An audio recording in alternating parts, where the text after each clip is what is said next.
তুরস্ক নতুন একটি আত্মঘাতী ড্রোন বা কামিকাজি ড্রোন প্রকাশ এনেছে। এর নাম আজাব। এটা কার্যক্ষমতা ইরানের শায়দ 136 এর মতো কিংবা তা থেকেও বেশি হতে পারে। তবে ড্রোনটির ক্ষমতা ইরানের শায়দ কামিকাজি ড্রোনের সাথে তুলনা করা হলেও এটার আকৃতি অনেকটাই ইসরায়েলি ড্রোনের মতোই দেখাচ্ছে। বর্তমান বিশ্বে যখন আত্মঘাতী ড্রোনগুলো জয় জয়কার, তখনই তুরস্কের এই ড্রোনটি প্রকাশ্যে আসলো। তুরস্কের এই ড্রোনটিকে তৈরি করেছে রবিট টেকনোলজি নামে একটি প্রতিষ্ঠান। প্রতিষ্ঠানটির দাবি ড্রোনটি লং রেঞ্জ ফ্লাইট ডিস্টেন্স এবং হাই পেলোড ক্যাপাসিটি রয়েছে, অর্থাৎ এটা অনেক দূরে হামলা করতে পারবে, সেই সাথে বেশ ভারী বিস্ফোরক বহন করতে পারবে। ইন্টারেস্টিং বিষয় হচ্ছে ড্রোনটি ট্যাঙ্ক, মর্টার, কামানের গোলা বহন করতে পারবে, অর্থাৎ একটা আর্টিলারির মতো ব্যবহৃত হতে পারবে। দুই ধরনের আজাব ড্রোন তৈরি করা হয়েছে। এগুলোর আকৃতি এবং পাল্লাও ভিন্ন। ছোটটি হচ্ছে আজাব T-150। এটির উইং স্প্যান 1.5 মিটার। এটা পাল্লা 200 কিলোমিটার, অর্থাৎ 200 কিলোমিটার দূরে গিয়েও আঘাত করতে পারবে। দ্বিতীয় ভার্সনটি মডেল T-200। এটির উইং স্প্যান 2 মিটার বা 6.5 ফিট আর পাল্লা 500 কিলোমিটার। কামিকাজের ড্রোন হিসেবে এই পাল্লা অনেক বেশি। এটি 15 কেজি পর্যন্ত বিস্ফোরক বহন করতে পারবে। ড্রোনগুলো নিক্ষেপের জন্য ইলেকট্রিক ক্যাটাপল্ট ব্যবহার করা হয়েছে। ছোট ড্রোনটির জন্য 3 মিটার ক্যাটাপল্ট ব্যবহার করা হবে, আর বড়টির জন্য 6 মিটার।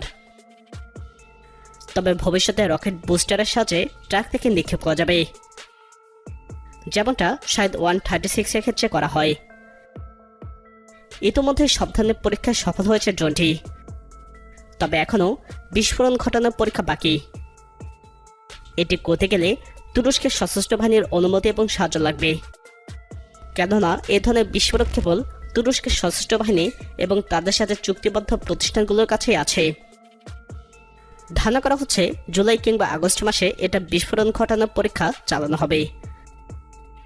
ইতোমধ্যে তুরস্কের প্রতিরক্ষা শিল্পের নিয়ন্ত্রক সংস্থা ড্রোনটির গণ উৎপাদনের ব্যাপারে গ্রিন সিগন্যাল দিয়েছে। তুরস্কের ড্রোন শিল্পে বিপ্লব এনে দিলেও কামিকাজি ড্রোন তৈরিতে এখনও চমক দেখাতে পারেনি। লিবিয়া এবং আর্মেনিয়া আজারবাইজান যুদ্ধে তুরস্কের কম্ব্যাট ড্রোনগুলো চমক দেখায়। ইউক্রেন যুদ্ধের শুরুতেও তুরস্কের ড্রোনগুলো বেশ চমক দেখাচ্ছিল, কিন্তু গত বছরের মাঝামাঝি সময় এসে ইরানের কামিকাজি ড্রোনগুলো যুদ্ধের বীরত্ব কেড়ে নেয়। তুরস্ক কামিকাজি ড্রোনের পিছনে ছুটেই। কামিকাজি ড্রোন তৈরিতে এখন পর্যন্ত ইরান, রাশিয়া এবং ইসরায়েলের পিছনে রয়েছে তুরস্ক। কয়েক দশক ধরে সামরিক ড্রোনগুলো গোয়েন্দাগিরি, নজরদারি এবং পরিদর্শন বা নিরীক্ষা কাজে ব্যবহার হয়ে আসছে। এছাড়াও গুপ্ত হত্যার কাজেও দেখা যাচ্ছে সামরিক ড্রোনের ব্যবহার। তবে ব্যবহারের ব্যাপ্তিতে বাকি সবাইকে ছাড়িয়ে গেছে তুর্কি সেনারা।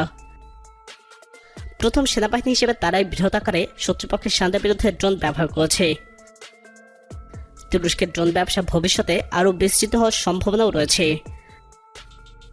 এদিকে নিজস্ব প্রযুক্তিতে অস্ত্র তৈরির বিষয়টি তুরস্কের জন্য খুবই গুরুত্বপূর্ণ, কেননা ন্যাটোর সাথে তুরস্কের সম্পর্ক খুব ভালো যাচ্ছে না। এ কারণে নিজেদের নিরাপত্তার জন্য তুরস্ক যে পদক্ষেপ নিচ্ছে এবং এগিয়ে যাচ্ছে তা অনেক দেশের জন্যই অনুকরণীয়। প্রিয় দর্শক, তুরস্কের এই নতুন কামিকাজি আজাব ড্রোনটি কতটা কার্যকরী হবে বলে আপনি মনে করেন? আপনার মতামত কমেন্টে জানান। নিয়মিত এরকম ভিডিও পেতে আমাদের চ্যানেলটি সাবস্ক্রাইব করে আমাদের সাথেই থাকুন।